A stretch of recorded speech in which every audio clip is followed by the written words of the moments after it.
Hi dear comrades, అందరూ కూడా ఈ Sankalp Deeksha mentorship batch 1 and batch 2 previous exam అనేది చాలా ఎక్సలెంట్గా రాశారు.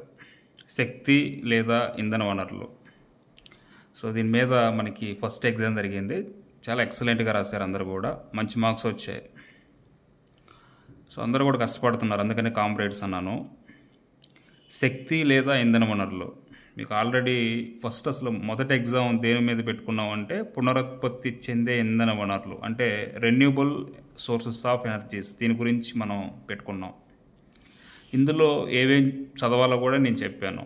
మైక్రో సిలబస్ డీకోడింగ్ చెప్పాను.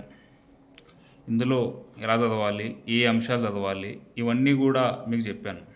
అయితే దీని మీద మీరు ఎగ్జామ్ కూడా రాశారు, పునరుత్పత్తి చెందే ఇంధన వనరుల మీద, అంటే రెన్యూబుల్ ఎనర్జీ సోర్సెస్ మీద మీరు ఎగ్జామ్ కూడా రాశారు.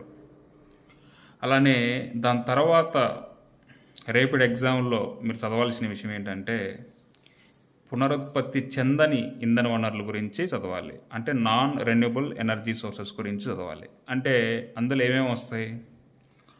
సో ఇందులో మనకి ఫస్ట్ బొగ్గు, కోల్ చదివేటప్పుడు ఫస్ట్ కోల్లో క్లాసిఫికేషన్స్ చదవాలి, అంటే బొగ్గులో రకాలు చదవాలి. ఏంటివి బొగ్గులో రకాలు ఏంటి?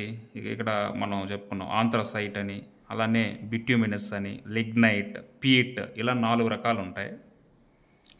ఈ 4 రకాలలో అత్యంత నాణ్యమైనది ఏంటి? ఓకే, అలానే వివిధ రంగాలలో ఏ బొగ్గుని ఎక్కువగా వినియోగిస్తూ ఉంటారు, ఇవన్నీ కూడా చదవాలి. అలానే థర్మల్లో ఏ బొగ్గుని ఉపయోగిస్తారు, ఇలాంటివి. అలానే ఇది చదువుతూనే మన భారతదేశంలో ముఖ్యమైన బొగ్గు గనుల గురించి చదవండి.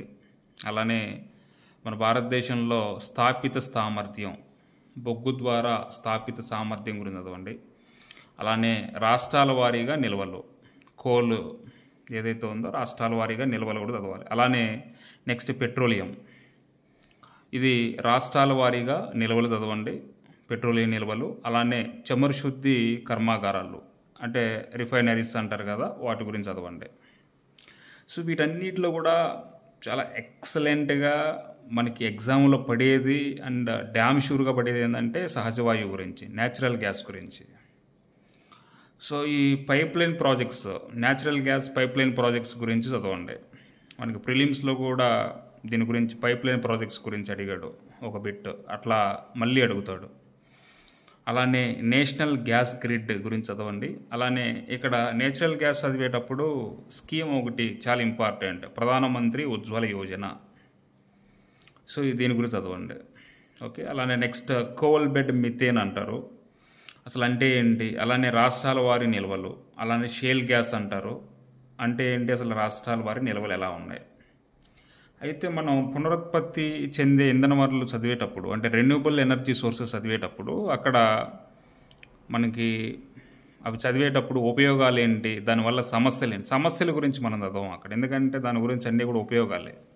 కానీ ఇక్కడ పునరుత్పత్తి చెందని ఇంధన వనరులు, అంటే నాన్ రెన్యూబుల్ ఎనర్జీ సోర్సెస్, వీటి గురించి ఉపయోగాలు ఉపయోగాలు ఉంటాయి, ఉపయోగాలతో పాటు మనకు సమస్యలు కూడా ఉంటాయి. అంటే భవిష్యత్తు తరాల వారికి ఇవి ఉండవు. అయితే వీటి వల్ల మన వాతావరణం అనేది ఎలా అవుతుంది?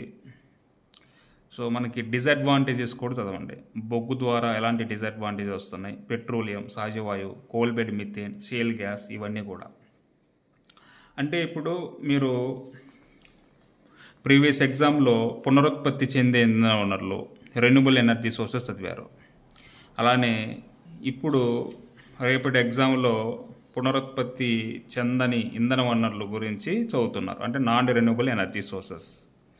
ఇది చదివిన తర్వాత ఒక కొలిక్ వస్తుంది చాప్టర్ మొత్తం కూడా.